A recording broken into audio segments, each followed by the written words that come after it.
తెలంగాణలో పలు చోట్ల మోస్తారు వర్షాలు కురిసే అవకాశం ఉందని హైదరాబాద్ వాతావరణ శాఖ తెలిపింది. వరుసగా 4 రోజుల పాటు వర్షాలు కురిసే అవకాశం ఉందని వాతావరణ శాఖ అధికారి శ్రావణి అన్నారు.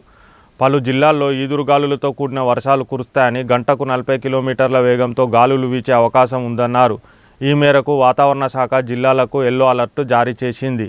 ప్రజలు అప్రమత్తంగా ఉండాలని సూచించింది.